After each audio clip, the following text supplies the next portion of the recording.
Salut Quentin, Salut. comment vas-tu? Bah ça va et toi? Très bien, merci de venir sur le podcast. Trop ravi d'être ici. On va remercier Thibaut qui nous a mis Ouais. en contact. C'est Ouais. grâce à lui que je t'ai chopé. Ouais, c'est un vieux frère pour toi et un jeune frère pour moi. Exactement, mais j'ai l'impression que vous entendez bien. On s'entend trop bien, c'est un bête de gars. Donc On Thibaut, le salue. à fond, Thibaut, merci. Je vais te présenter très très rapidement Quentin. Donc tu es ex-athlète pro en demi-fond. Donc 1500 et 3000. L'épreuve un peu reine de l'athlète. On va évidemment couvrir cette partie-là de ta vie. Et tu as créé un running club pour ASICS qui s'appelle Mouvement. Ouais. C'est un peu ta nouvelle vie. À côté de ça, tu continues tes études à Sciences Po.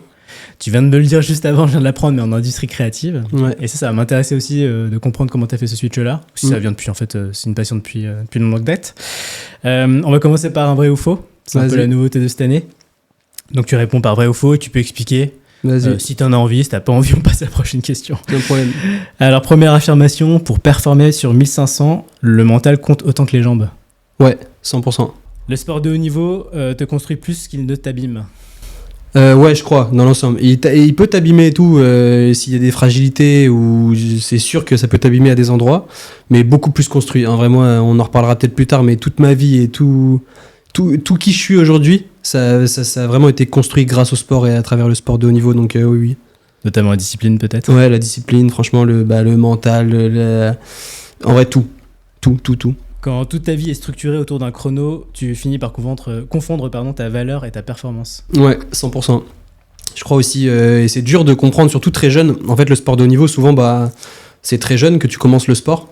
Et du coup, pas forcément à un âge où tu as la maturité de comprendre certaines choses. Et du coup, c'est vrai que très vite, quand tu contre-perf, t'as vite tendance à te dire que t'es nul, en fait, en tant qu'individu. Et moi, je l'ai vraiment ressenti, ça. Genre que ton individualité, elle se dissout dans ta performance à un moment. Après, il faut être bien entouré et avoir des choses à côté pour comprendre que si tu fais des mauvaises performances, t'es pas une mauvaise personne, tu vois. Ouais. Le running amateur copie parfois les codes du haut niveau sans en comprendre les conséquences. Peut-être.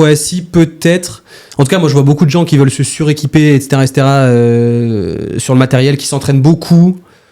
Et en vrai de vrai, c'est pas forcément nécessaire quand on regarde le niveau à la fin. Et qui se prennent beaucoup la tête, en fait. Genre, moi, j'ai été formé par un gars qui s'appelle Pierre Chevrier. Et après, c'est Farouk Madassi qui a pris le relais. Ouais. Et Farouk et Pierre, les deux, ils m'ont toujours inculqué ce truc à la base, la course à pied, c'est un sport noble, c'est un sport sain, c'est un sport simple. Et en fait, il faut commencer par là, tu vois. Et en fait, toute ma carrière et toutes mes courses et tous mes entraînements, ils se construisaient toujours sur cette idée-là.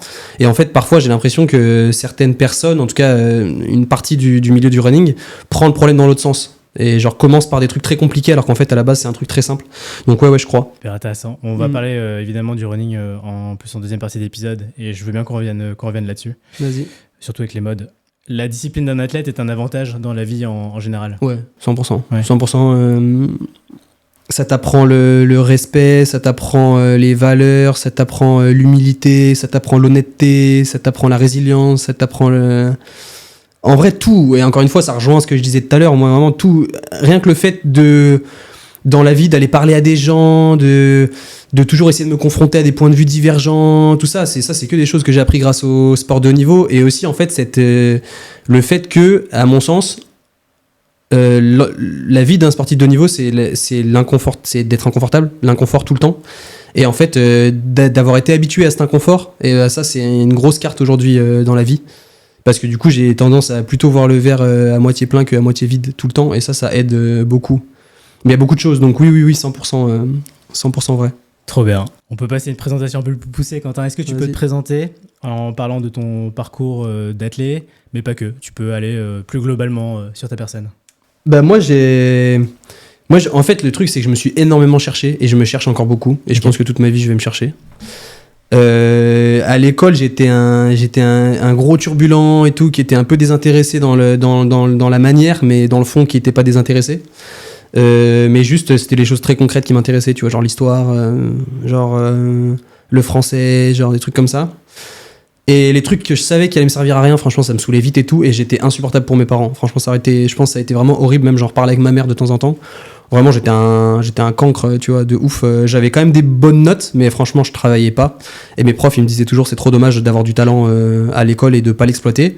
Juste, j'étais pas dans le moule, en fait, et j'avais pas envie de rentrer dedans, et ça me plaisait pas, donc je voyais pas pourquoi je rentrerais dans le moule. Et en fait, par grâce, je suis tombé sur l'athlé quand j'avais genre 15 ans. Et en fait, c'est ça qui m'a fait accrocher à un truc dans la vie et qui m'a fait me rendre compte qu'il y avait des chemins parallèles qui étaient possibles. Mais tard quand même. Hein. Mais tard, ouais, 15 ans, c'était tard. Après, tard, j'ai fait beaucoup de choses avant. Hein. Franchement, j'ai fait genre 12 ans d'école de musique, donc j'ai fait de la batterie à plutôt bon niveau. Tu vois, j'étais dans une harmonie, j'étais dans plusieurs groupes et tout. J'ai fait de la magie, tu vois, ça peut paraître bête, mais j'ai fait énormément de magie et franchement, genre, j'ai vraiment poussé le truc assez loin aussi. J'ai fait genre 2 ans de patinage artistique. En fait, j'ai vraiment essayé de me chercher dans plein de domaines différents. Ouais. Mais il y avait pas vraiment. La musique, quand même, ça m'a plu de fou. Mais il y a un moment où ça m'a saoulé et tout. Et en fait, en gros, j'ai été repéré, moi, en course à pied par un gars qui s'appelle Serge Durieux, qui était entraîneur à Grenoble, et qui entraînait déjà ma mère avec la mairie, en fait, à l'époque de Grenoble, parce que je viens de Grenoble. Et un jour, ma mère m'a ramené parce qu'elle était un peu... Franchement, elle en avait trop marre que je fasse rien de ma vie, entre guillemets. Et du coup, elle s'est dit, vas-y, je vais le faire rencontrer des gens. On venait de déménager à Grenoble parce qu'à la base, je venais d'un petit village qui s'appelle Saint-Laurent-du-Pont. Et donc du coup je connaissais personne, ça se passait pas bien à l'école et tout, et elle m'avait dit bah vas-y tu vas rencontrer des gens de ton âge et tout. Et du coup elle m'avait emmené dans ce groupe là d'entraînement, et en fait le gars il m'a vu courir, il a dit vas-y faut que tu viennes avec nous et tout, et moi je l'ai plus pris comme un divertissement, tu vois, je me suis dit bah vas-y en vrai ça va remplir mes jeudis et mes mardis soirs, ça va être cool, je vais y aller. Et en fait effectivement le groupe était cool, c'était pas du tout mon kiff de courir, c'était cool tu vois, mais c'était pas un truc qui m'habitait de ouf. Par contre j'avais trouvé un vrai groupe de potes, et ça c'était hyper cher pour moi, et donc j'ai commencé à y aller parce qu'en fait ça me faisait trop plaisir de voir mes potes et tout. Et franchement, après, j'ai été pris dans un espèce de tambour de machine à laver. Et j'ai jamais loupé un entraînement pendant 10 ans, tu vois. Et en fait, plus ça avançait, plus mon niveau il progressait, et plus ouais, je prenais mon pied dans ce truc-là. Et en fait, c'était une machine infernale, tu vois. Je comprends maintenant, en fait. Il y a plein de liens avec ce que tu fais maintenant, en fait, les industries créatives. En fait, c'est ce que tu as exploré déjà petit, c'était toucher plein de choses. Ah ouais, et puis l'artistique, en fait, tu vois. L'artistique, et en fait, le côté social, en fait, c'est ce que tu as cherché dans ce club d'athlètes à 15 ans. Ouais. Et je comprends maintenant le running club. Ouais, c'est ça, c'est hyper important. Et puis vraiment, l'art aussi, l'art, moi, c'est un truc qui m'a beaucoup aidé. T'as vu, en gros, je suis resté à Grenoble jusqu'à 21 ans, et là, j'ai commencé à atteindre vraiment un bon niveau à ce moment-là. Et là, la question, elle s'est posée de, ok, c'est moi qui me la suis posée tout seul, tu vois, mais est-ce que je reste à Grenoble dans cette structure-là, ou est-ce que je pars dans un groupe pro, en gros, tu vois. Okay. C'était pas écrit que si je restais à Grenoble, j'allais pas faire des grandes performances, mais en tout cas, moi, je m'étais dit, c'est toujours important pour moi de me questionner de où je suis à ce moment-là, tu vois, et est-ce que c'est le bon choix, et d'essayer de trouver des contre-exemples, etc., etc. Et là, en vrai, à la fin de la discussion solitaire, je m'étais dit qu'il fallait que je parte, parce qu'il fallait que j'aille avec un coach qui avait vraiment connu ce que c'était que le sport de haut niveau, et en fait, surtout avec des mecs qui me challengeaient, parce que moi, genre, dans ma ligue à l'époque, donc j'avais genre entre 18 et 21 ans, franchement, genre de ma catégorie d'âge, je gagnais tout et il n'y avait pas de concurrence en réalité sur les courses de niveau régional. Donc que ce soit les courses de club, les interclubs, les choses comme ça. Les championnats de France en 2018, quand j'étais junior, je les avais gagnés haut la main et tout. Et en fait, je me rendais compte que moi, ce qui pêchait énormément, c'était le mental. C'était en fait quand j'arrivais dans des courses de grands, donc quand les organisateurs de meeting ils se disaient ah ouais ce gamin il court vite et tout, on va le mettre dans des grosses courses, et ben en fait ça pêchait. Et j'arrivais pas à suivre devant parce que, je sais pas, il y avait un truc qui fonctionnait pas. Et au bout d'un moment, j'ai compris que en fait, si t'es jamais challengé à l'entraînement, quand t'arrives en compète et qu'on te challenge, en fait, moi je me braquais en fait. Je me disais putain, en fait. Et donc du coup là, je me suis dit il faut que tu partes. Et donc du coup, c'est à ce moment-là que je suis parti à Reims avec donc Farouk Madassi, qui a pris le relais après Pierre Chevrier, même si je suis toujours resté très en contact avec Pierre.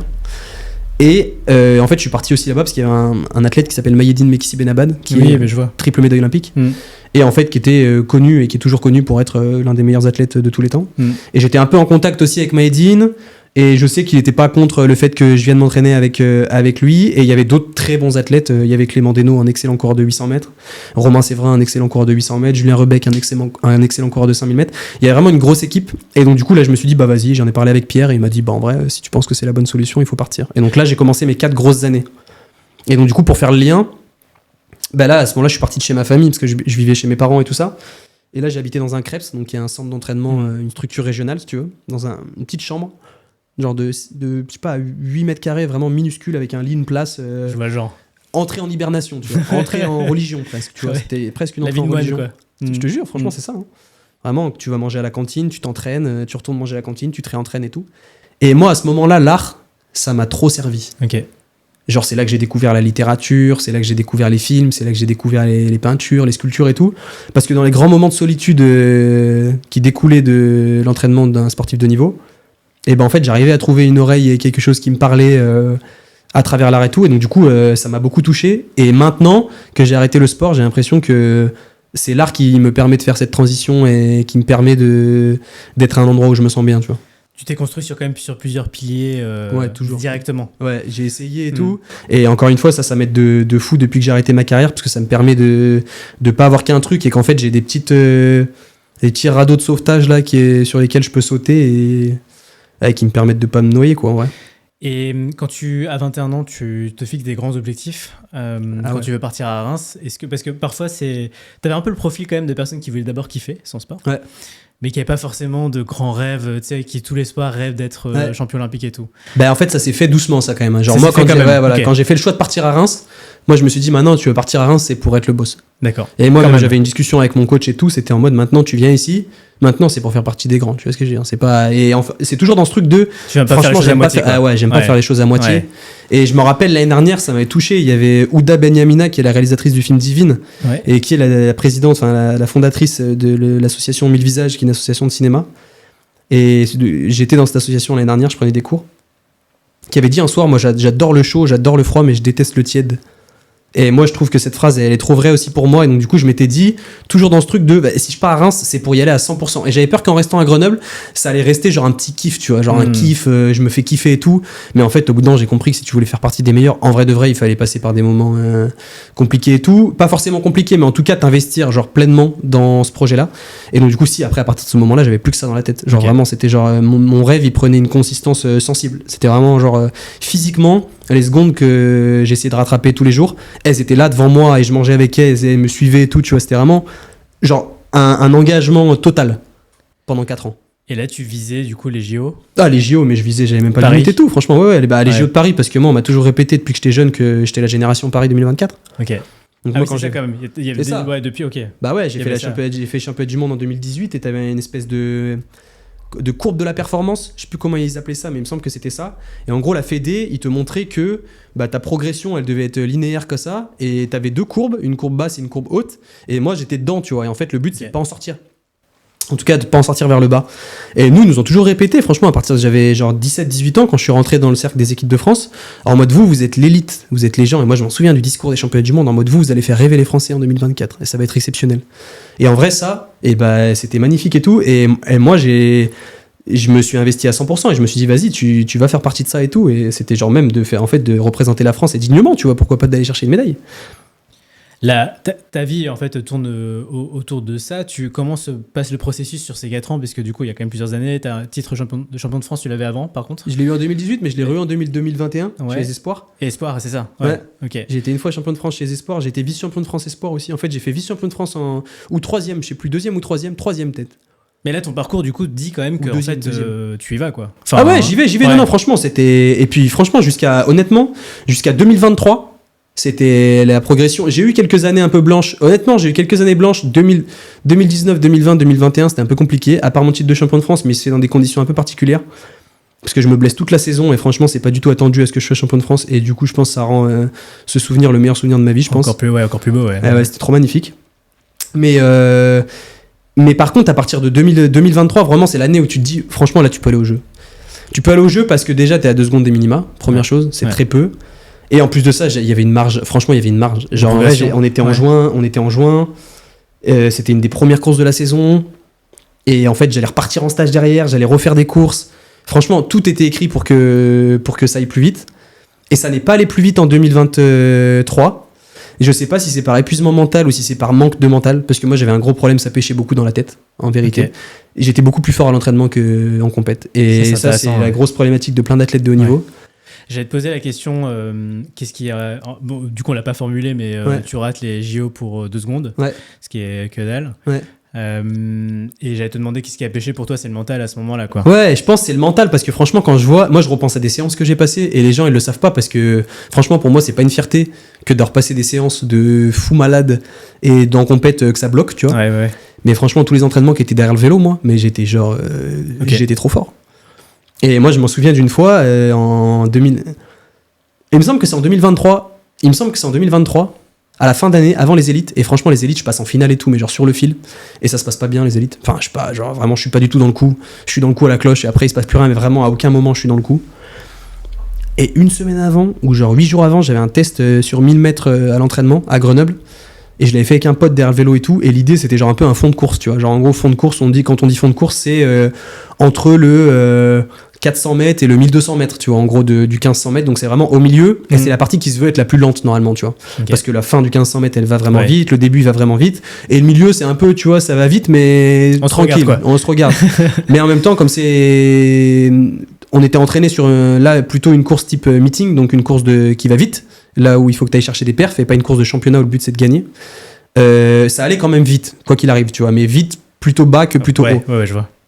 Et franchement, ce jour-là, je fais un petit 2,18 au 1000. Donc 2,18, les connaisseurs, ils se rendront compte. Mais au kilomètre, vraiment... c'est facile, même pour ceux qui s'entraînent pour leur course au kilomètre. Ça va vraiment très vite. Et en fait, surtout, tu te dis que si au lieu de passer 2,18, tu passes 2,21 au 1000 et tu fais 500 mètres encore derrière sur les mêmes allures, ça fait 3,33, tu vois. Et c'est les minima pour les jeux.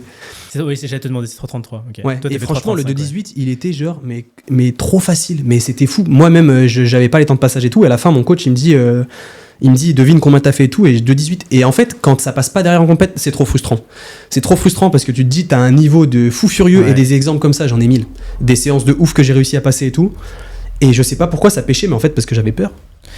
T'as pas eu l'occasion d'avoir un préparateur mental ? Si, sur ma dernière année, j'avais psy préparateur mental. Ou mes 2 dernières années, ma dernière année et demie. Mais bizarrement, je remets pas la faute sur quiconque et tout, tu vois. Mais moi, l'année 2024, c'est celle qui s'est le moins bien passée. Et franchement, c'est ça aussi, des fois, qui me rend triste quand je repense à ma carrière, c'est qu'en fait, c'est super mal fini. C'est un peu une fin que j'ai pas choisie, tu vois.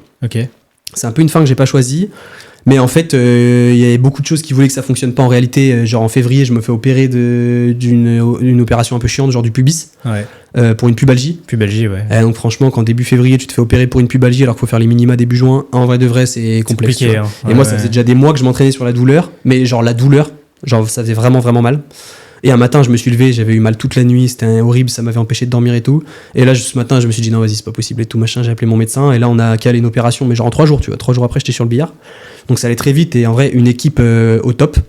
Donc ça, c'est trop bien. Je remercie d'ailleurs Jacques Pruvot et Gilles Roboul qui m'a opéré. Une équipe médicale au top. T'as pas peur à ce moment-là quand tu te fais opérer? Si, en fait, c'est un choix de ouf, mais en même temps, tu te dis. Moi, à ce moment-là, je m'étais dit, c'est soit tu vas jusqu'au jeu, mais tu prends le risque soit de te péter complètement, soit, en fait, mentalement, c'est horrible. En fait, mentalement, tu vas 2 fois par jour à l'entraînement et tu pleures de douleur. En vrai, ça faisait vraiment mal. Franchement, je devais m'échauffer genre 50 minutes pour pouvoir faire une séance, tellement que ça me faisait mal. Et je me rappelle des SP15, il fallait que je fasse des 15 fois 100 mètres avant, des lignes droites et tout, des trucs... J'ai vu que les athlètes de haut niveau, vous avez une tolérance à la douleur qui est bien supérieure à la normalité. Vous avez intégré que c'est normal en fait. Ouais, c'est normal. Non, mais franchement, moi, il y a très peu de matins où je me souviens m'être levé et j'avais pas mal nulle part, tu vois, pour m'entraîner. Mais ça, c'est pas un problème à la limite, tu vois, c'est inhérent pour moi au sport de haut niveau. Mais par contre, là, c'était devenu insoutenable. En vrai de vrai, c'était devenu insoutenable. Et donc, du coup, je m'étais dit, soit je fais le choix de pas m'opérer, mais je le fais à 100%. C'est-à-dire que tous les matins, je vais à l'entraînement et je bronche pas. Soit je fais le choix de l'opération et à ce moment-là, pareil, j'accepte tout, dont l'éventualité que ça fonctionne pas et que je sois pas prêt à temps. Et en vrai de vrai, c'était une galère. Genre ça allait bien, on essayait tout le temps d'être sur le positif, quand on est parti à fond remet en stage derrière. On était là en mode ok, il y a quand même des trucs qui vont bien, ça va bien, ça revient vite et tout. Mais en fait, quand tu dois enchaîner les courses, ça suit pas parce que t'as pas le foncier de ces mois-là que t'as loupé d'entraînement. Et en fait, factuellement, c'est compliqué. Et donc du coup, ce qui est dur, c'est que c'est une fin un peu que j'ai pas choisie quelque part. Je m'étais fixé comme limite les jeux. Parce que je savais que c'était et la fin de mon parcours académique, la première partie de mon parcours académique et la fin d'un cycle olympique. Et en fait, juste, je m'étais dit, voilà, ça sera le moment de faire un choix parce que t'es à un moment de ta vie, les Jeux Olympiques, c'est tous les 4 ans, c'est long la préparation, j'ai 24 ans. Est-ce que t'as envie de te lancer encore pour 4 ans? Et moi, je m'étais dit, juste, vas-y, genre, fais une pause, tu vois. 28 ans, ça le fait plus? Ça le fait de ouf, mais même 32 ans, ça le fait encore. En vrai de vrai, jusqu'à 35 ans, ça le fait. C'est juste que. En fait, j'avais envie de voir d'autres choses. Et franchement, nerveusement, j'en pouvais plus. Ouais, je comprends. En fait, à la base, je m'étais pas spécialement dit, genre, tu vas t'arrêter ou tu vas truc. Juste, je m'étais dit, là, ça s'arrête un moment. Parce que là, j'en peux plus. Genre, j'en peux plus d'avoir mal tout le temps, d'avoir des problèmes de conscience tout le temps sur tout ce que tu fais tout le temps dans ta vie. J'avais tout le temps l'impression qu'il y avait quelqu'un qui me suivait, il y avait personne, mais c'était la culpabilité de tout le temps, le sport de haut niveau, tu vois. Okay. Et ça, c'est le gros côté négatif. Genre sur l'alimentation, sur les sorties, tout en fait. Genre, dès que tu vas sortir un peu de ton régime alimentaire, j'avais pas vraiment de régime, mais juste, faut éviter de manger du sucre, faut manger ça, en fait, tu vois. Parce que les charges d'entraînement, elles sont tellement énormes, c'est 12 entraînements par semaine, tous les jours, il y a très peu de jours de repos, tu bois pas d'alcool et tout, c'est pas, tu vois, je suis pas alcoolique en mode je buvais pas d'alcool, mais juste en fait, tu vois, ça fait plaisir. Et en fait, t'es sorti de ça, et puis c'est aussi un facteur de sociabilisation, donc tu sors de ça, et puis tu sors de la vie normale dans laquelle du coup j'ai jamais été avant 24 ans en fait. J'allais te poser la question parce que t'as des potes d'enfance ou des potes en général d'études et tout. Ouais, comment tu gères ça, quoi? Moi je suis pas resté en contact en fait avec les gens avec qui j'ai grandi. Pour être très honnête, et donc du coup directement les gens que j'ai rencontrés c'était des gens qui vivaient dans ce même milieu. Donc j'ai vécu dans un milieu qui était très serré et tout. Après j'avais mes potes, j'avais quelques potes, tu vois, je pense notamment à Esteban Chevalier qui est actuellement mon coloc, et en fait lui il était très bon en athlète mais il était pas dans ce truc de très haut niveau, et du coup il avait quand même un peu la vie et tout à côté. Mais sinon, en fait, en vrai de vrai, après à Reims, j'étais tellement concentré sur mon truc à 300% que en fait, c'était même pas un sujet.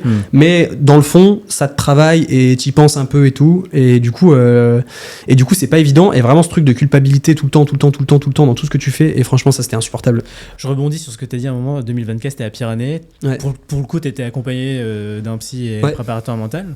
Ça t'a pas aidé du tout? Si, ça m'a aidé sur plein de trucs. Je pense que ça aurait été d'autant plus calamiteux s'ils étaient pas là. Et je pense que et puis presque, ça se trouve, j'aurais même pas osé mettre le pied sur une ligne de départ.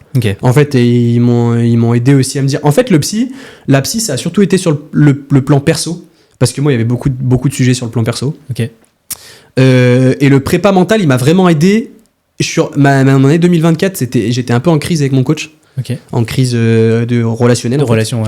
Et tout, et ça arrive. C'est dommage que ça arrive là, mais on est arrivé un peu à un moment où la cocotte commençait à siffler. Donc voilà. Et en fait, le prépa mental, il m'a surtout aidé pour ça. Pour en fait, un peu en sas de décompression entre le coach et moi. Et ça m'a beaucoup aidé. Et aussi de me laisser, en fait, de pas me faire baisser les bras la dernière année, tu vois. Et de me dire, vas-y, va quand même même si t'es pas à 300% et tout, va quand même te confronter à l'autre, va quand même prendre le départ d'une course et tout, va quand même machin. Et en fait, tout un travail que j'aurais dû faire vraiment avant, de préparation mentale, qui a été commencé trop tard, malheureusement, à part si j'avais continué ma carrière et tout. Mais quand même, tu vois, des trucs moi je sais que j'avais vite tendance à sortir de mes courses. Donc en fait, on reprenait des situations où je sors de ma course, c'est-à-dire que je suis concentré et il y a un truc qui rentre dans mon environnement personnel pendant la course, par exemple un gars qui me pousse volontairement ou non, et moi en fait ça me sortait de la course, et en fait je m'énervais dans ma tête, je me disais vas-y il m'a poussé, machin, c'est abusé, on va se taper et tout, alors qu'en fait genre à la fin celui qui gagne c'est celui qui est premier, en fait c'est normal que ça pousse. Et en plus au très haut niveau il y a un peu de vis, quoi. Il y a que ça. En plus j'imagine pas comment ça se passe, quoi. Départ des séries des championnats du monde, t'avais un mec qui était à côté de moi, je m'en souviens, un Algérien, il arrive et il me crache limite sur les pieds, genre sur une de départ, genre comme ça. Il aurait pu cracher devant lui en vrai. Il me crache sur les pieds et moi je suis rentré dans le jeu comme un débile, genre en mode, dans ma tête j'étais là en mode mais attends, il vient de me cracher dessus et tout machin, alors qu'en fait on s'en bat les reins, et genre le mec gonds, quoi. Et il fait que ça, en fait c'est que ça le sport de haut niveau et tout. Et toi tu l'avais pas ce vice là? Toi tu l'avais pas ce côté? Non, pas trop. Moi j'avais un peu un truc insouciant, un peu un truc machin, grande fête et tout, grande kermesse. Alors qu'en fait pas tant. Après je suis rentré dans ce truc là parce que j'ai compris que c'était important. Tu vois, des trucs tout bêtes, mais je sais que moi du coup après les championnats du monde, et je suis arrivé au championnat de France et j'étais favori et tout, et ben moi je savais qu'il fallait que je montre un air un peu désintéressé et tout, et que genre par exemple j'étais rentré en dernier en chambre d'appel. La chambre d'appel c'est l'endroit où tu dois venir avant ta course, genre 30 minutes avant ta course, où tu dois faire valider ton dossard, où tu dois faire valider tes pointes, il y a plein de trucs, des trucs un peu technique, tu vois, logistique. Et en fait, tu passes par là, et en fait, c'est une pièce dans laquelle tu es enfermé avec les 12 autres gars contre qui tu vas courir, ou les 16 autres gars qui vont courir. Donc c'est très stressant, tu vois. T'as l'ambiance là-dedans. C'est une ambiance un peu bizarre. Et quand t'as genre le favori qui rentre en dernier, en vrai, ça envoie un message quand même important aux autres, tu vois. Genre en mode, je m'en bats les reins. Je suis serein, quoi. Genre, je suis serein. Et en fait, c'est des petits trucs, mais que t'apprends au fur et à mesure. Et chacun a une technique différente, tu vois. Par exemple, Jacob Ingebrigtsen, qui est un des meilleurs athlètes mondiaux. Et bah lui, il était dans ma série au championnat du monde, et il était rentré en premier. Et je m'en souviens. Il est rentré en premier, tout le monde s'est précipité vers la chambre d'appel pour rentrer dans la foulée. Donc dans ce truc de mimétisme en fait, dans ce truc de et pareil moi j'ai pas peur de toi, je viens, quoi. Et puis non, pas forcément, mais dans ce truc de mais s'il fait c'est que ça doit être la bonne chose, tu vois. Et moi je me rappelle au championnat de France, pareil, en série et tout, et 2 années où j'étais bon. à chaque fois que je faisais un truc dans la chambre d'appel, toute la chambre d'appel elle faisait pareil. Et en fait, c'est des trucs de, je sais pas, tu te tapes un peu la jambe, tu vois, machin, bah toute la chambre d'appel elle va se taper la jambe. Avant la course, tu fais une ligne droite. Ouais, tu vois, c'est ouf. Alors qu'en fait, ça change rien et ça montre aussi que, bah en fait, il y a assez peu de gens qui savent comment rentrer dans sa course à soi sans se laisser influer par, en tout cas influencer par ce que les autres font, tu vois. C'est assez dur en vrai. Quand tu approches une course, t'as un sentiment un peu de... Tu disais quand tu passes en élite, du coup, avec les grands, t'avais un peu un syndrome de l'imposteur parfois ou pas? Ouais, bah moi je l'ai toujours un peu eu et tout, mais je pense que c'était un peu inconscient. En fait, j'ai toujours... Et ça, Farouk, tous les jours, il me le répétait que j'avais ma place, donc mon coach. Et moi, je pense qu'il y avait toujours un peu un truc dans ma tête qui me disait, bah non, ils sont meilleurs que toi, miaou miaou, tu vois. Okay. Et en vrai, c'est dur. Ouais, et en vrai, c'est dur de passer au-delà de ça. Et t'as des moments, moi, j'ai eu des moments de grâce.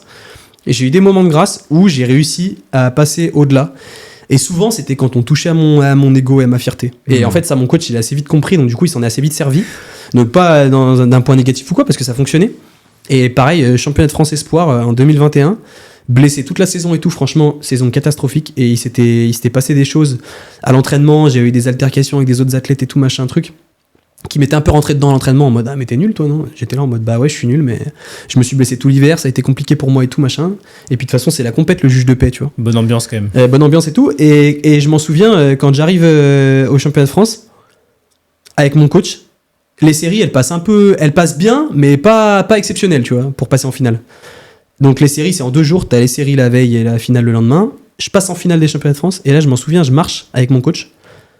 Et j'entends, alors je sais plus si j'entends quelqu'un ou si quelqu'un me rapporte, mais qu'en gros, il y a quelqu'un dans les tribunes qui dit ouais, Malric, il va se faire déboîter aujourd'hui et tout, machin, il est nul. Limite, je l'ai vu à l'entraînement à Font-Romeu, il était nul et tout. Et moi, j'entends ça et tout, et je me dis, mais attends, mais ils sont qui les gens pour penser ça et tout, machin? Qu'est-ce qu'ils savent de ta vie? Qu'est-ce qu'ils savent de ce que t'as fait et tout? Mais moi, ça m'avait touché profondément. Ouais, je comprends. Et mon coach, je m'en souviens, qui s'était servi de ouf de ça parce qu'il me disait, tu vois ce qu'ils pensent là? Tout le monde, tout le stade, ils pensent la même chose. Il m'a regardé, il me disait, tous ils pensent que tu vas te faire déboîter et tout. Alors toi, tu vas faire un truc. Et en fait, moi, tout le temps, j'attaquais genre à 700 mètres de la ligne d'arrivée. Et tous les 100 mètres, j'accélérais un peu. Tiens, un peu, j'ai la lessiveuse. Et il m'a dit, cette fois-ci, t'as pas le niveau pour attaquer à 700 mètres parce que c'était trop loin de l'arrivée. Et en vrai, la vérité, c'était que mon entraînement n'était pas du tout optimal. Par contre, toi, t'as une rage en toi que les autres, ils ont pas parce que t'as traversé des trucs que les autres, ils ont pas traversé cet hiver, tu vois. Et du coup, il m'a dit, tu vas pas attaquer aux 700 là où les gens ils vont t'attendre.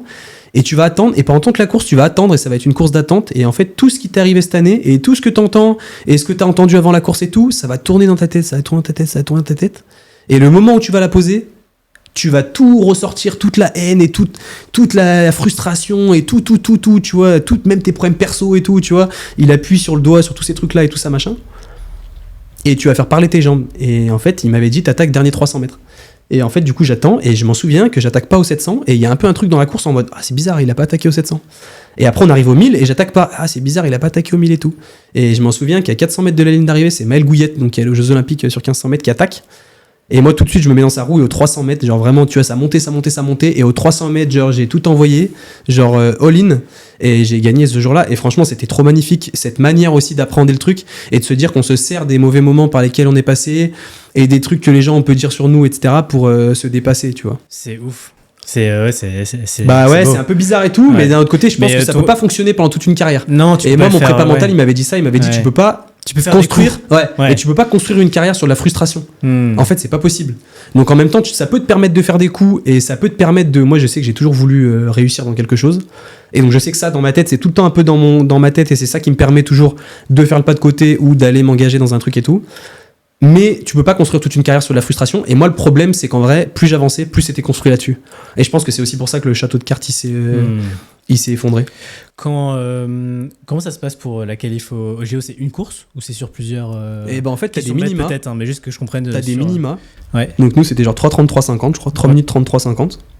Ouais. Toi, t'avais 3:35. Moi, j'ai fait 3:35:89. Ouais. Et en fait, si tu cours ces minima, donc ces minima au plus vite que ces minima, et qu'il y en a, en gros, ils emmènent 3 mecs aux Jeux Olympiques maximum, ou 3 femmes. Et s'il y a moins de 3 personnes qui font les minima, ou 3 personnes qui font les minima, après, il faut aller au championnat de France, qui fait office de meeting de sélection, et il faut prouver ta forme au championnat de France. Donc, il faut que tu fasses dans les 3 premiers. Okay. Parce qu'ils estiment que si tu fais les minima pour les Jeux Olympiques, mais que t'es pas foutu de faire podium en France, tu vas faire quoi aux Jeux Olympiques? Tu vas conduire le bus. Et s'il y a plus de 3 personnes qui font les minima, soit ils vont chercher sur un ranking, donc en gros, t'as un truc où c'est comme le classement ATP. en tennis. Ok. En gros, tu as toutes les courses et il faut que tu ailles prendre les courses où il y a beaucoup de points. Et ensuite, tu as un classement mondial avec les points que tu as pu engranger, avec des bonus en fonction des courses où tu vas courir et tout. Donc après, à toi et à ton agent d'être intelligent sur quelle course tu vas aller courir. Parce que peut-être que cette course, elle est un peu moins bonne en niveau, mais il y a des points bonus, donc il faut aller courir dessus et tout. Stratège, ouais. Voilà, et donc du coup, ils vont chercher sur le ranking. Et en plus, tu as toujours cette histoire de championnat de France où il faut prouver ta forme au championnat de France. Ok. Et en gros, moi, quand ça s'est pas fait, c'est ma dernière année. En gros, j'ai fait une course au minima, comme tu fais souvent.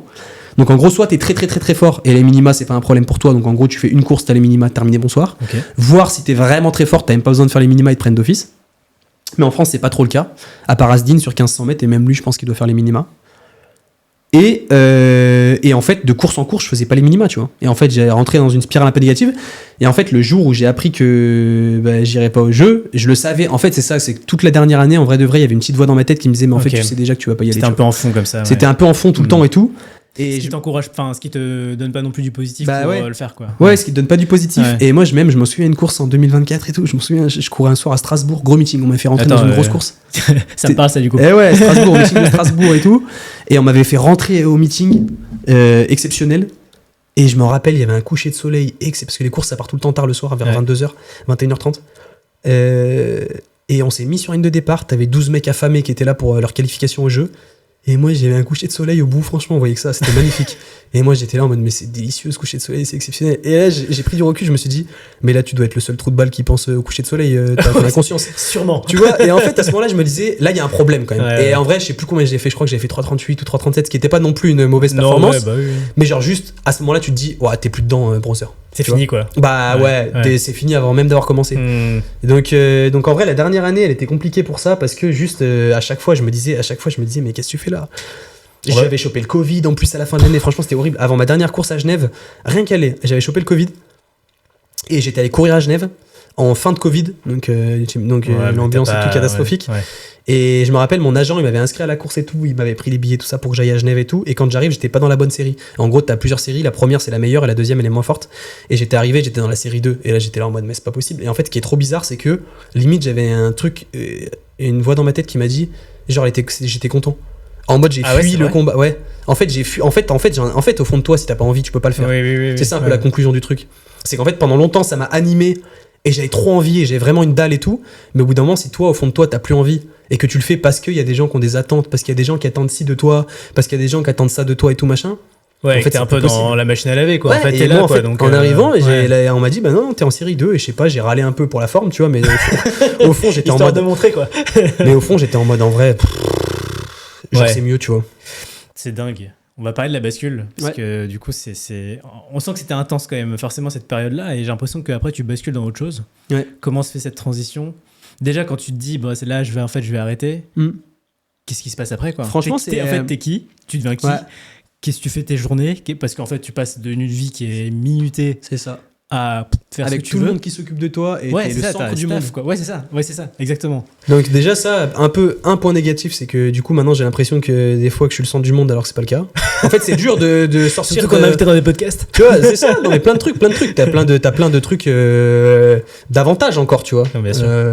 En tant qu'athlète de haut niveau et tout. Moi, je m'en souviens, ça m'a marqué. Donc à Genève, je fais ma course et tout, alors que je le savais depuis des mois que ça allait pas le faire. Mais en fait, quand je me pose dans le train et que je mets mes écouteurs et tout machin, et que je me mets un petit son un peu triste, et là je m'effondre et tout parce que je me dis bah ouais maintenant genre c'est fini, tu vois. Et il y aura plus de Jeux Olympiques à Paris et peut-être qu'il y aura d'autres Jeux Olympiques un jour.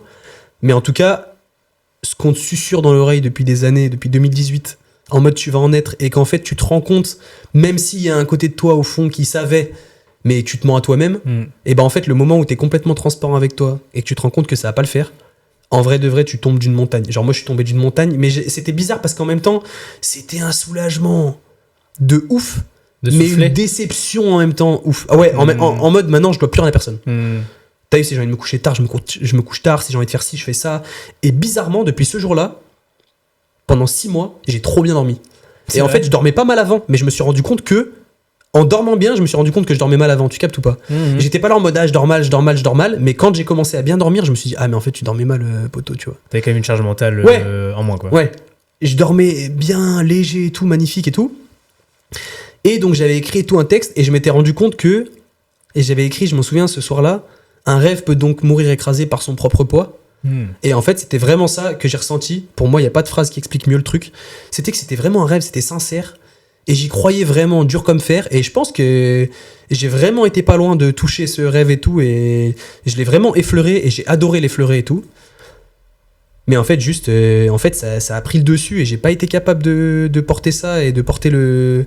Ouais, en fait, tout ce que ça a demandé. Tout ce que ça demandait, en fait. C'est une belle phrase, hein. Un rêve peut mourir écrasé par son propre poids et tout. Ouais. Et ça, j'y ai pensé de ouf. J'y ai pensé de ouf. Et je sais pas, c'est la phrase, elle m'est venue comme ça. Et après, bah, c'est. Franchement, en vrai, c'est un deuil. Hein. En vrai de vrai, c'est un deuil. Hein. C'est genre une partie de toi qui s'éteint. Et là, tu te rends compte aussi que. En fait, tes performances, les gens, ils en ont rien à cirer. Ouais. Et que c'est des trucs, c'est comme les réseaux sociaux, c'est tout. Les gens, ils oublient du jour au lendemain, en fait. Tu vois ce que je veux dire ? Tu trouves que c'est éphémère, du coup, ouais, ce que t'as fait ? C'est super éphémère. Et donc, du coup, en fait, pour si les ça gens, n'avait pas de sens pour toi. Oui, voilà, ouais. Si ça n'avait pas de sens pour toi, je pense vraiment que tu as perdu beaucoup de temps de ta vie.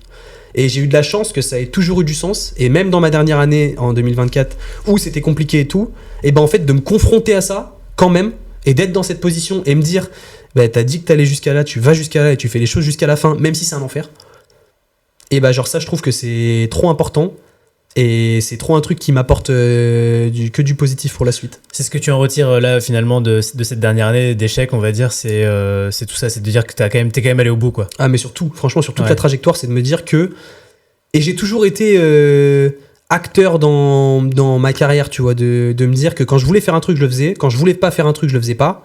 Et que quand j'ai dit que ma carrière elle s'arrêtait, et si je voulais qu'elle s'arrête, elle s'arrête. Et pourtant, en vrai, que j'ai eu des appels et des trucs machin, mais non, pourquoi t'arrêtes ? C'est vrai ? Bah oui, bah genre en vrai, il y a plein de gens qui comprennent pas, tu vois, les gens qui sont dans l'industrie.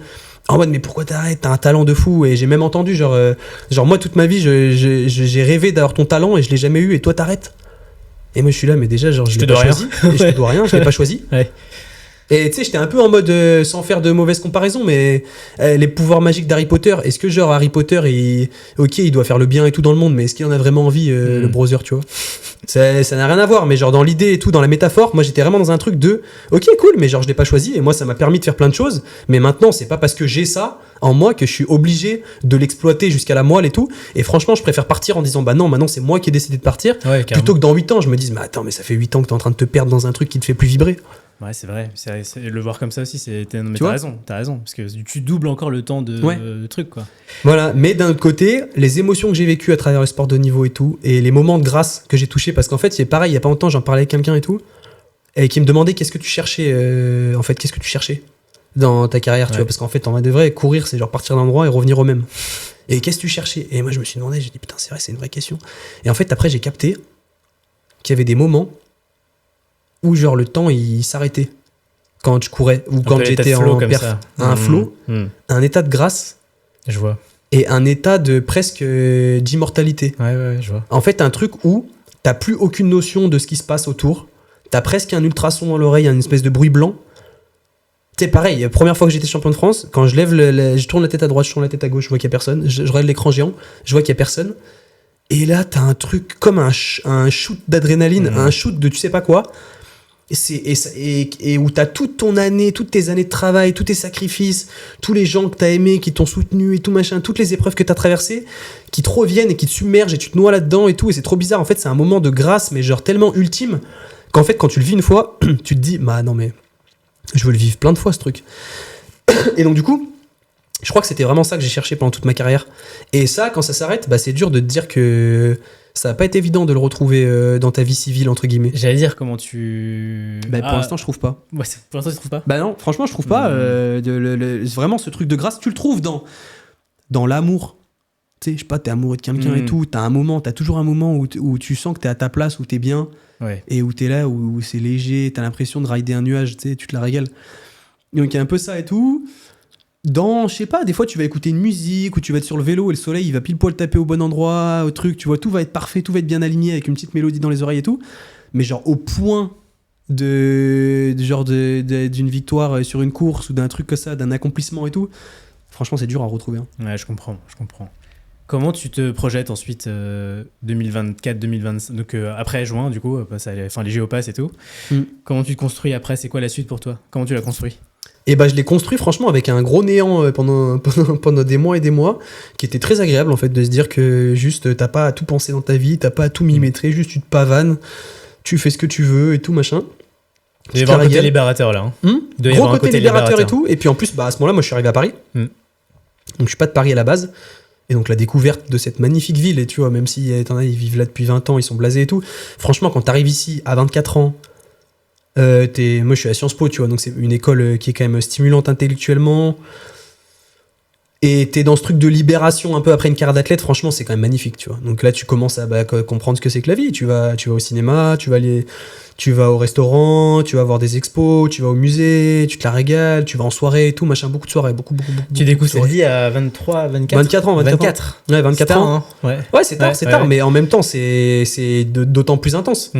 C'est d'autant plus intense que c'est ton choix, tu vois. C'est toi, tu te dis, bah vas-y, maintenant je découvre ça, tu vois. Complètement. Et t'es pas... Mais t'es pas tombé non plus dans l'extrême inverse, quoi. C'est-à-dire de te faire que des... Pendant des semaines et des mois, au début, si. Genre pendant 3 mois, c'était limite malsain et tout. Je me rappelle l'été. Franchement, j'étais une épave tous les soirs. Mais non, mais je vomissais tous les soirs et tout. C'était horrible et tout. Et là, au bout d'un an, je me suis dit, non, Quentin, là, t'abuses. Genre, à un moment, j'avais compté, genre, combien de temps. Genre, ça faisait genre 8 semaines il y avait pas un jour où j'avais pas bu, tu vois. Mais c'était pas un truc d'alcoolique ou quoi. C'était juste un truc, en fait, de faire relâcher la pression. Et en fait, j'étais vraiment là en mode, attends, mais genre, te repense à tous les jours. Et c'est mongol. Repense à tous les jours de ta vie où tu voulais sortir avec tes potes et que tu pouvais pas pour ce soir-là, tu vas y aller ce soir et tout, machin. Bon, approuve-toi, approuve-leur. Alors qu'en fait, au bout d'un moment, genre, quand t'as connu ce que c'est qu'être bien dans son corps pendant longtemps, bah en fait t'as envie de le retrouver vite, tu vois. Donc ça aussi c'est un truc que je retiens du sport, c'est que j'aime bien me sentir bien dans mon corps, j'aime bien avoir ma nuit de sommeil, j'aime bien manger, j'aime bien, tu vois, sentir que mon corps il fonctionne, qu'il est fluide, qu'il est pas rouillé, machin. Ça c'est un truc important. C'est quoi ta relation au sport maintenant? Tu continues à courir? Ouais, je continue à courir. Donc j'ai arrêté longtemps, pendant 6 mois. 6 mois j'ai pas mis une paire de baskets, donc je suis passé de m'entraîner 12 fois par semaine à 0. Donc pareil, je pense que c'est aussi pour ça dans l'équilibre que en fait tes hormones et tout elles comprennent pas, tu vois. Il y a des trucs ton corps il comprend pas. Et après j'ai repris doucement et tout, et en fait je me rends compte quand même qu'il y a un vrai truc, un vrai appétit de la performance quand même chez moi, et du dépassement de soi et tout. Donc j'ai très vite tendance à retomber dans un truc de compète et dans un truc de dépassement de soi, genre de m'envoyer tu vois, comme un rat à gaz là. Donc voilà, mais je peux y aller aussi très, tu vois, en gros on se mange quand genre 2 fois par semaine, 3 fois par semaine. Il y a 2 fois c'est très cool. Et une fois, je sais pas, j'ai passé une mauvaise journée ou quoi, j'ai besoin de me faire du mal à la gueule et tout. Et c'est quand même un plaisir que de me faire du mal à la tête et tout. Et c'est un truc qui me fait du bien. Et surtout, en fait, je me rends compte que c'est un endroit, moi, mon rapport à la course, c'est qu'en fait, c'est un endroit où je me retrouve. Et genre, je sais que quand je mets ma musique et que je vais courir, j'aime bien courir tout seul. Et bah, genre, c'est un truc où.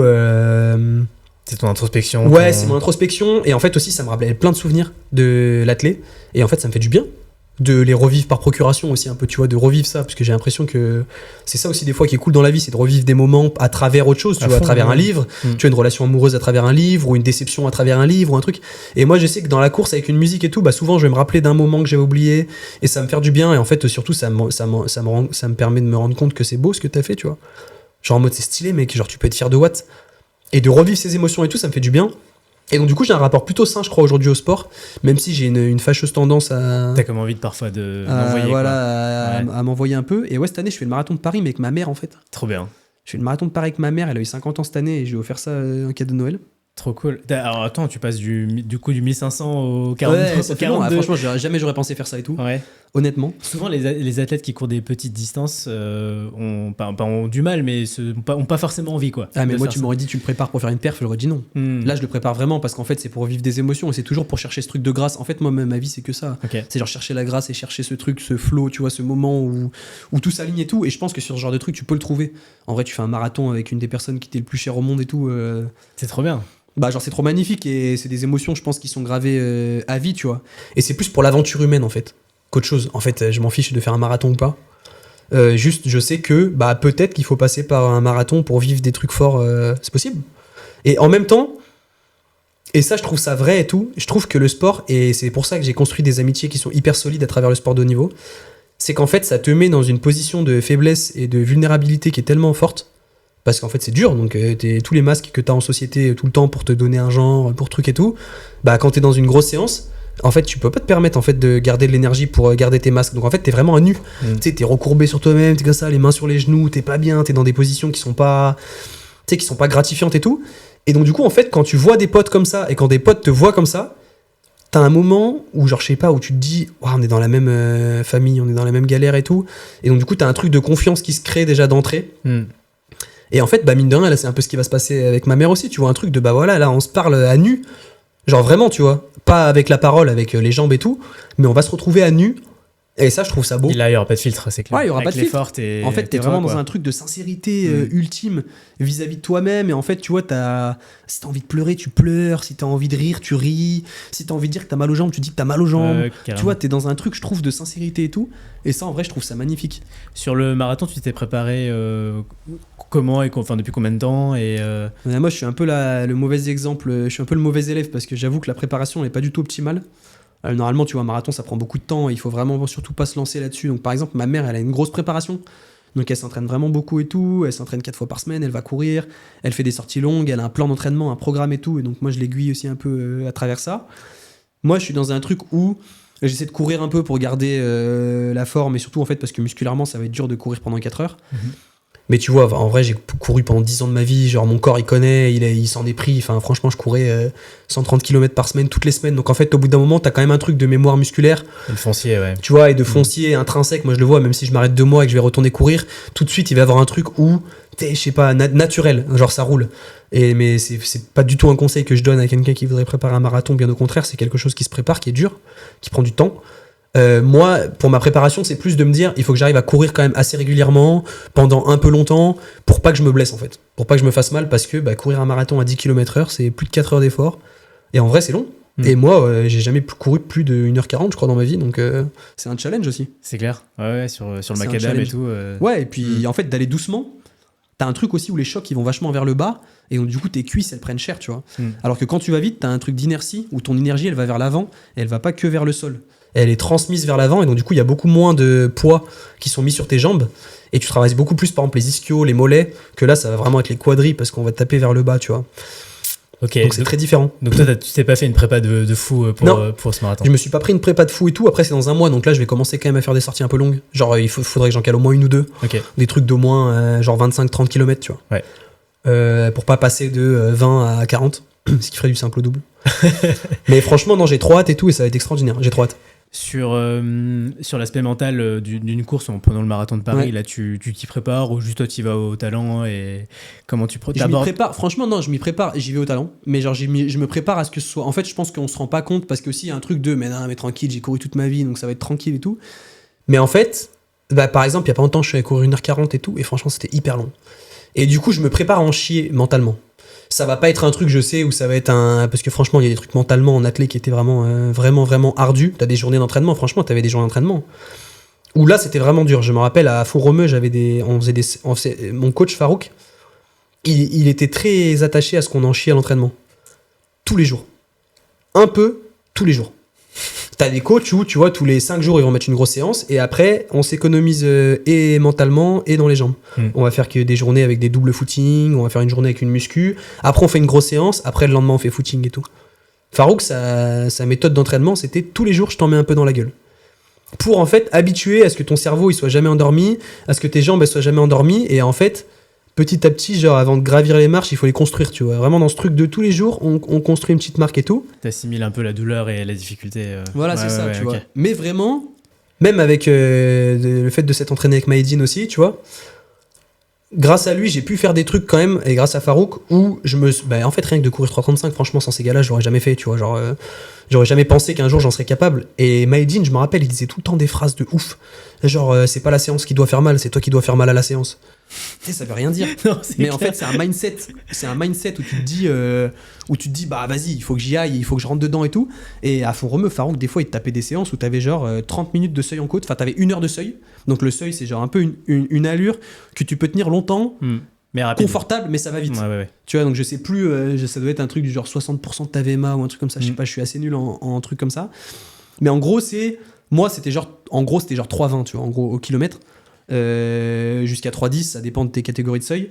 Mais en gros, c'est ça, c'est une allure que tu peux tenir. C'est même pas ton allure marathon, tu vois. C'est un truc que tu peux tenir vraiment longtemps, mais qui fait grossir en fait ta caisse, en gros, ta capacité de durer sur le long. Très grosse, très schématiquement.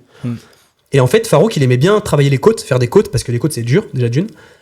Et de 2, c'est bon musculairement aussi. Ça te renforce quand même. Ça te renforce. Et en fait, ça a évité de toucher à la piste trop tôt dans la saison. Parce que Farouk, il aimait bien qu'on touche à la piste assez tard, qu'on aille sur la piste assez tard, pour pas faire trop de pistes. Et de toute façon, comme ça, on allait déjà beaucoup en faire pendant la saison et tout ça. Et lui, il faisait genre des seuils en côte, c'est-à-dire que des fois, pendant 30 minutes, à Font-Romeu, t'avais une côte qui faisait genre 7 km et demi, la montée. Et on avait 1 heure, enfin j'avais 1 heure, parce que j'étais tout seul à faire ce genre de truc. J'avais 1 heure pour genre monter en haut de la côte et redescendre, donc à 15 à l'heure de moyenne, tu vois. Et c'était un enfer. Franchement, c'était à La Calme, donc pour les connaisseurs, la côte de La Calme, tu pars du bas de Font-Romeu, donc c'est un village dans les Pyrénées-Orientales. Là, tout le monde s'entraîne. Voilà, donc tu pars genre à 1850 mètres et t'arrives à 2200 mètres, donc t'as quand même énormément de dénivelé. En 30 minutes, c'est quand même beaucoup. Ouais, c'est énorme. Et franchement, c'est horrible parce que pendant 30 minutes, tu montes à 15 à l'heure, 15-16 à l'heure, donc ça va quand même assez vite. Et t'es tout seul, t'es comme un rat crevé là, comme ça. C'est ma VMA 16. Ouais. Pour te dire. Je te jure. Et tu cours comme ça, et là, franchement, à chaque pas, t'as envie de te dire j'arrête. T'as envie de te dire j'arrête. Ça brûle la veille, partout. c'était horrible. Le lendemain, c'était horrible. Et tu sais que le surlendemain, ça va être horrible et tout. Et donc, du coup, je sais que ça sera pas de cet ordre-là, le mental du marathon. Tu vois, quand t'as traversé des trucs comme ça, tu te dis bon, faut pas s'attendre à ce que ce soit facile. Mais ça va pas être non plus, tu vois, je pense, un combat horrible. Mais c'est ce qu'on disait, c'est qu'en fait, avec ton passé d'athlète de haut niveau, c'est que la douleur et ce truc-là, tu l'as en toi et en fait, tu vas le passer, quoi. Ouais, et en fait, tu sais, moi, il y a un truc qui m'a marqué aussi, je me suis rendu compte au début, quand j'ai commencé l'athlé, que j'étais genre fort, mais pas trop, genre quand j'avais 16 ans, et j'arrivais pas à me rentrer dedans. En mode à passer le cap, en fait. Et je m'en souviens qu'un jour, j'ai fait une course, et ce jour-là, je me suis rendu compte que je pouvais pas en mourir. Je me suis rendu compte qu'en fait, d'aller plus loin que la douleur, plus loin que le moment où ton cerveau il disait vas-y, arrête, c'est chiant, et que t'allais plus loin que ça, en fait, il se passe rien en vrai de vrai. Juste, tu t'actives une autre partie de ton cerveau ou une autre partie de toi qui prend le dessus sur ta tête, en fait, tu vois, qui se dit vas-y, ça c'est des informations, la douleur c'est une information, on va la mettre de côté et on va se rentrer dedans et tout. Et ce jour-là, et ben là j'ai vraiment appris à me faire mal et tout, et j'ai commencé à me faire mal à la gueule assez fortement. C'est vachement bien que tu le dises, parce que c'est vrai que souvent le cerveau te limite avant que avant tes limites vraies. Et en fait, le moment où il te dit j'ai mal, tu peux aller genre 3 fois, 4 fois, 5 fois plus loin, genre vraiment, vraiment plus loin. Parce qu'en vrai de vrai, le jour d'un meeting sur 1500 mètres, les jours où c'était facile, je les compte sur les doigts d'une main, sur des dizaines de courses, et très souvent, sur un 1500 mètres, au bout de 400 mètres, j'étais qu'à ça. Tu vois ? Et il te reste encore 1100 mètres. C'est très long, c'est encore 1100 long. mètres, tu vois. Genre, avant que t'entendes la cloche du dernier tour, c'est long. Mais ça tient. C'est fou. Ça tient. T'es dans un truc de ça tient. T'as les nerfs, t'as les dents qui raclent le parquet et tout. Et t'as des jours, ça fonctionne. Tu vois, au début du podcast, on disait que ce qui a toujours pêché chez moi, c'est le mental et tout. Mais en fait, c'était le mental c'était pour accéder. Moi, j'ai fait 3,35 à 3,29, tu vois. C'est ce qui m'aurait permis, je pense, de courir bien plus vite et tout.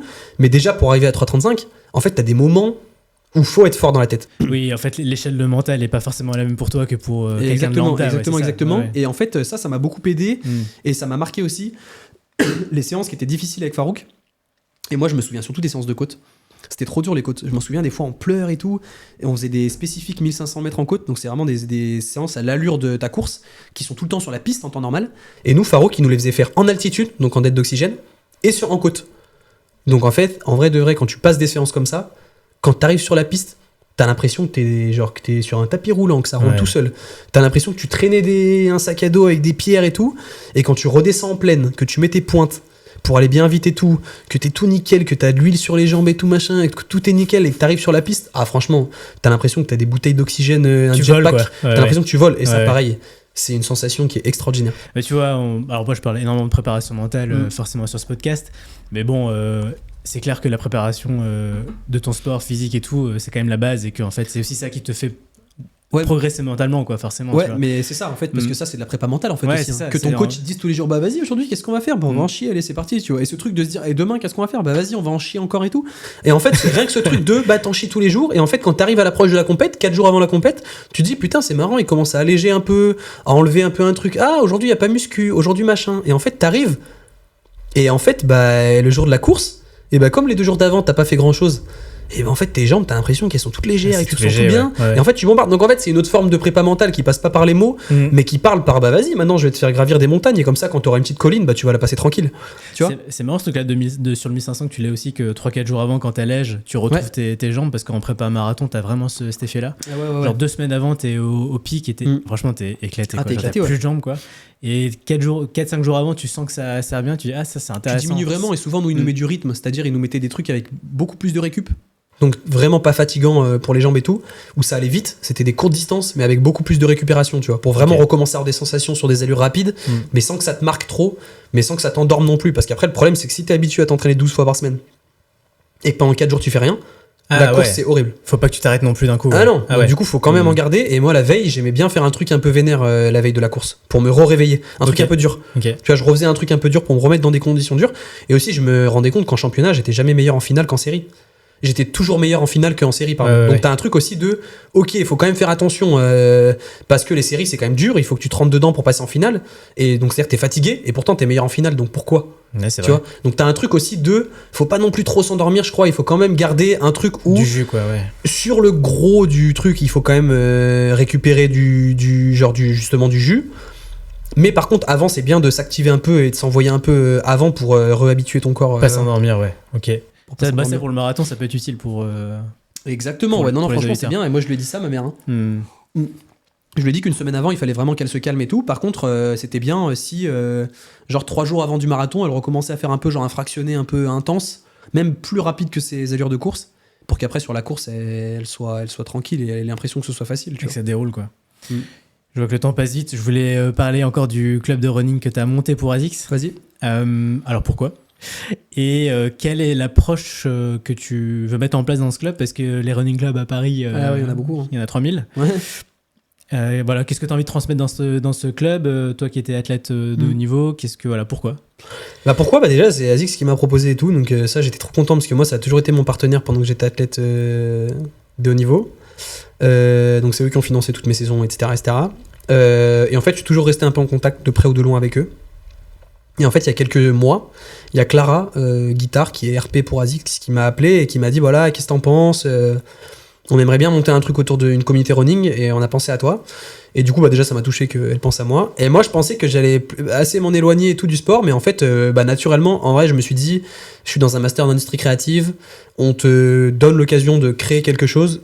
En vrai, t'es débile si t'y vas pas. Donc du coup, je me suis dit que c'était important d'y aller. Mais par contre, je me suis dit à une seule condition, c'était que j'ai carte blanche, première chose. Et la deuxième chose, c'était que ça dépasse en fait le running. Et donc du coup, en fait, en gros, c'est un running club où il y a des gens qui vont se rejoindre toutes les semaines pour aller courir. C'est très inclusif. Et donc ça aussi, c'est dur. C'est très... tout le monde peut venir. Et en fait, c'est dur de faire passer le message que justement tout le monde peut venir, alors que tu sors d'un truc d'ultra performance et où ton image elle est associée à la rigueur et au sport de haut niveau en fait, tu vois. Et donc du coup ça c'est un peu le premier sujet auquel je me confronte et qui est pas évident en vrai, de se dire que voilà, tout le monde peut venir. Parce qu'en fait, on va faire des runs qui sont de 6 à 7 km, entre 9 et 11 km/h, on va dire, tu vois. Donc, ils sont plutôt accessibles, même si, par définition, poser une allure, c'est exclure des personnes, tu vois. Mais voilà, c'est l'idée de se dire que... Mais en footing, quoi. Tu vois, voilà, normalement, footing, tu peux... tu peux normalement tu peux suivre parler, et tout. quoi. Tu peux parler et tout. Et même si tu peux pas parler, du coup, c'est l'occasion de te dépasser, c'est chouette. Bien sûr. Donc c'est tous les jeudis soirs, départ souvent à 19h de ASICS, même si les lieux ils vont changer souvent, mais en tout cas c'est ça, en tout cas par exemple ce soir c'est ça. Mais en fait j'aimerais bien dépasser ça et me dire que il y a plein de gens qui se rencontrent dans cet univers et à travers le running et tout, et c'est qu'est-ce qu'on en fait en fait, moi un peu le sujet, c'est qui sont les gens qui viennent, qu'est-ce qu'ils font de leur vie et tout, parce qu'en fait le running c'est cool, mais c'est pas une fin en soi, c'est pas une finalité, pour moi c'est un peu une manière de se rencontrer et de créer du lien entre les gens, et même moi je rencontre des gens et tout et je trouve ça trop intéressant. C'est une manière saine en plus de se rencontrer. Mais par contre, c'est qu'est-ce qu'on en fait, qu'est-ce qu'on produit. Et donc, du coup, pour moi, mouvement, c'est presque de l'ordre de la création digitale, tu vois. C'est, par exemple, on est en train d'écrire une web-série autour du running, tu vois, avec des collègues comédiens de l'année dernière. On essaie de faire des vidéos un peu cool autour du logo parce que t'as un gars qui a fait le logo, qui s'appelle Antoine et qui a bien travaillé sur le logo, et donc du coup on essaie de mettre ça en avant. C'est un gars qui s'appelle Max Ken, un copain à moi qui a fait le jingle et qui bosse trop bien, et donc du coup on se dit bah vas-y, comment on va pouvoir mettre en avant ça. Et en fait c'est demain, ça se trouve, quelqu'un, une photographe ou un photographe qui est passionné par le running et qui voudra faire je sais pas, une exposition photo autour du marathon de Paris par exemple, et autour de la douleur, ou autour de la notion de dépassement de soi, ou autour de la notion de mental, pourquoi pas, tu vois. Et du coup on se dit bah vas-y, on va faire une expo après le marathon de Paris, on va prendre des photos, notre arène ça sera le marathon de Paris, on va faire une expo, et avec Mouvement on va organiser ça. Et l'idée c'est vraiment de se dire que le point de départ c'est le running, mais en fait qu'est-ce qu'on en fait et qu'est-ce que ça nous apporte, tu vois, dans notre trajectoire et tout. Et donc du coup c'est un peu ça la direction artistique de Mouvement, et moi ça m'excite parce qu'en vrai c'est l'occasion de monter un projet from scratch quelque part, et donc du coup c'est gratifiant aussi de se dire que t'as des gens qui te laissent la clé de la maison, qui te disent bah vas-y, en vrai fais-toi plaisir, j'ai confiance en toi, même si ça fait peur un peu au début. J'ai l'impression que ce club alors c'est Aziz qui t'a demandé de le faire, et en même temps c'est toi quoi, enfin, parce qu'en fait il y a la partie création, art, c'est tout moi. Social. Ouais, et puis aussi dans l'incarnation. Moi, il m'avait dit en fait, pareil, ça c'était, tu vois, il y a de chaque côté, il y a un peu des, comment dire, des attentes. Et eux, c'était un peu en mode, ok, nous on veut que tu l'incarnes. On veut que ce soit incarné, et que quand les gens ils pensent à Quentin, ils pensent à Mouvement, et quand les gens ils pensent à Mouvement, ils pensent à Quentin et tout. Okay. Mais moi, en même temps, je sais que j'ai pas une grosse fibre d'influenceur à la base, de créateur de contenu et tout. Même si je veux doucement en prendre le chemin. Et donc du coup je me dis bah, comment je peux réussir à tout concilier, ce truc de j'ai une image perf, il faut que je la lisse un peu pour pouvoir toucher ces gens là, mais en même temps pas renier et en même temps pas renier d'où je viens, parce que c'est une fierté pour moi que d'avoir participé à ça et d'avoir été défini par ça et tout. Donc je suis content de garder une part de ça et tout, en incarnant le truc, mais en même temps que ça fasse pas moi je, et que ça fasse pas que ce soit pas du vent, tu vois, parce que j'ai envie que ce soit un truc concret, qui sont inspirants, tu vois, qui permettent aux gens de s'y retrouver et tout. Et puis comment tu dépasses le running, comment quelqu'un qui ne court pas, qui est pas intéressé par le running, presque qui a du mépris pour les runners, tu vois, parce qu'il y en a beaucoup. Il y en a, bien sûr. Il y en a beaucoup et tout. Et bah comment il peut se frotter les mains et trouver du plaisir à consommer du contenu sur Mouvement. Mais je trouve que tu as des portes d'entrée différentes qui sont super intéressantes. J'ai vu la vidéo que tu as fait sur le logo, justement, et la vidéo, tu vois, sur le son et tout. En fait, ça peut faire rentrer des personnes qui sont, on va dire, plutôt arty à la base. C'est ça. Qui tu vois, crachent un peu sur le running, et en fait ils se disent ah bah tiens, je vais peut-être aller mettre un jogging et voir les gens que je vais rencontrer, quoi. Et puis même tu vois, on va faire des soirées, et puis ça se trouve il y a des gens qui courront pas et qui viendront pour la soirée, et genre ça sera ok, et qui participeront de près ou de loin au projet. Bien sûr. Et moi je mets un peu d'espoir et tout, et un peu de je mets de l'énergie et tout sur la partie web série aussi, parce qu'en fait justement tous ces côtés moi même qui me font tiquer sur le running, et bah j'aimerais bien pouvoir les aborder dans la web série. Qu'est-ce qui te fait tiquer dans le running ? Qu'est-ce qui me fait tiquer dans le running ? C'est que ça prend une ampleur de ouf, et on en perd un peu ce que je disais tout à l'heure, qu'on en perd. En fait, il y a beaucoup de gens qui se prennent pour d'autres en vrai, tu vois.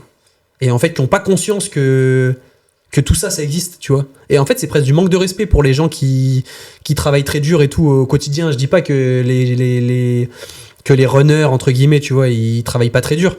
Mais je dis que c'est important quand même d'en avoir conscience. Et en vrai de vrai, malgré tout, quand tu viens d'un milieu qui est hyper et humble, et genre où tu t'entraînes très dur et tout pour atteindre un truc, et que t'es souvent malheureusement moins bien payé que beaucoup d'influenceurs, même si c'est un taf, et même si c'est, tu vois, moi je me rends compte, j'essaie de le faire, c'est pas évident, et c'est un taf, et aucun mépris, aucun jugement et tout, tu vois, mais je trouve ça cool d'avoir conscience que t'as des gens pour qui c'est la vie qui continue. Moi j'ai arrêté, mais pour plein de personnes la vie continue.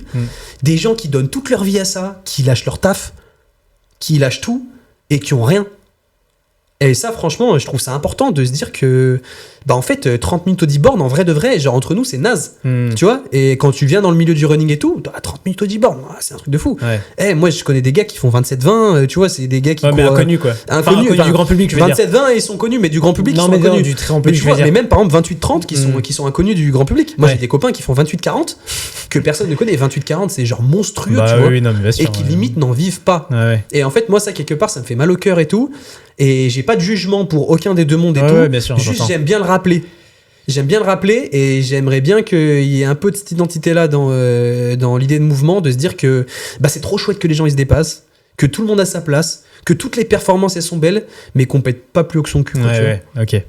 Juste parenthèse, 30 minutes, c'est naze dans le haut niveau, quoi. Dans le sport de niveau, non mais c'est exceptionnel. Je mets la thèse parce que quand même... Exactement, t'as raison et tout. Non, pas du tout. Et moi, je fais même pas 30 minutes, je fais 30-20, tu vois, donc je suis personne. 30-25, je précise parce que après... T'as raison et tout. Non, c'est pas du tout naze et tout. Mais juste, en fait, c'est important de se rendre compte. Oui, c'est important de se rendre compte que, genre, il y a d'autres réalités qui existent. Non, mais au JO, tu le vois, la moitié des personnes mais même pas au JO, même pas au JO, c'est ça. Même pas au JO. Même pas au JO et tout. Et ça, c'est un vrai sujet. Toi, on va clôturer l'épisode. Tu te vois pas faire une nouvelle carrière dans le 10, je sais pas, 10 km Bah franchement, quand tu vois justement... Bah franchement, en vrai de vrai, c'est souvent un truc auquel je repense et que je me dis que c'était quand même magnifique et il y a toujours des petites voix dans ma tête qui me disent mais c'est pas fini et tout. Mais quand je dis 10, c'est pas forcément sur piste, tu vois, mais sur route. Ouais, c'est ça, j'entends. Ouais. Mais donc du coup, des fois, je me dis pourquoi pas, tu vois. Mais en fait, quand je repense à tout ce que ça demande, je sais pas si j'ai les épaules, très honnêtement, je sais pas si j'ai les épaules pour repartir là-dedans. Parce qu'en fait, il y a un truc encore une fois, quand je fais un truc, j'aime bien le faire à 350%. Et je sais pas si j'ai les compétences et tout, vraiment, en fait, genre la capacité de me réinvestir autant dans un truc, et ça m'embêterait de me réinvestir dans un truc à moitié, tu vois. Et en fait, aujourd'hui, ça demande tellement de niveau pour être à haut niveau, mais genre vraiment, ça demande tellement d'investissement. Ouais, mais je te crois. Et d'année en année, c'est de pire en pire. Que en fait, honnêtement, et ça, c'est un aveu de faiblesse. Je pense que j'en ai pas. Non, mais de lucidité, tu vois. De lucidité, tu vois. Ouais, pas faiblesse. Ouais. Je pense que j'en ai pas. J'en ai pas la détermination et la volonté et l'énergie. Mais tu peux l'utiliser dans ce que tu es en train de faire. Exactement, et c'est à ce que côté. je fais. Et c'est ce que je fais constamment. C'est ce que je fais constamment, et je remets cette énergie dans mes projets. Et ça se trouve, un jour, je sais pas, je remettrai une paire de pointes pour une saison, pour 2 saisons, ou une paire de baskets pour préparer. Pourquoi pas, tu vois, j'en sais rien. En vrai, il n'y a aucune porte qui sont fermées. Juste aujourd'hui, c'est compliqué par rapport à mon train de vie et par rapport à mes ambitions. Trop bien, Quentin. Est-ce que tu veux conclure l'épisode avec quelque chose qu'on n'a pas abordé sur le running ? Je sais pas, peut-être qui peuvent toucher un peu, tu vois, les gens qui veulent se mettre à la course. Qu'est-ce que tu leur dirais moi, je leur dirais commencer, que en vrai, il faut, c'est trop bien. C'est trop une manière de se retrouver soi, de faire du bien à son corps et tout. Et en fait, le truc, en fait, toutes les valeurs que ça t'apporte, je trouve, ça pourra tout le temps te faire du bien dans ta vie. Et c'est un des seuls moments aussi où t'es sans ton téléphone. T'es tout le temps avec ton téléphone dans la vie et tout, moi le premier. Et bah c'est un endroit où tu te retrouves sans ton téléphone, où t'es complètement en accord et en osmose avec qui t'es. Et en vrai, de vrai, au début, c'est dur. Mais ça en vaut le coup parce qu'il y a un moment où ça va plus être dur, ça va être moins dur. Et après, il y a un vrai plaisir, à se dépasser et à y aller tous les jours et à se retrouver. Avec soi, j'entends, ça peut être avec les autres aussi, mais avec soi. Et vraiment ce truc de, moi je trouve que ça aide beaucoup à prendre sur soi que de courir. Donc en vrai, je crois qu'il faut foncer. Trop bien. On mettra le lien de la page Insta de Mouvement. Ouais. La tienne aussi d'ailleurs. Avec plaisir. Et donc c'est le jeudi soir. Jeudi soir 19h, après ça sera tout le temps en communication sur Mouvement, et on le dira tout le temps parce qu'il y a des moments ça risque de changer. Okay. Ça partira pas toujours d'ASICS, mais pour l'instant on reste un peu chez ASICS pour créer une régularité. Bien sûr, ouais. Dans les runs. J'aurais dû prendre mes affaires pour ce soir. Mais t'aurais dû, mais la semaine prochaine. Je passerai la prochaine. Ouais, ça marche. Avec Merci plaisir. Quentin. Avec grand plaisir. Salut. Salut. Ciao.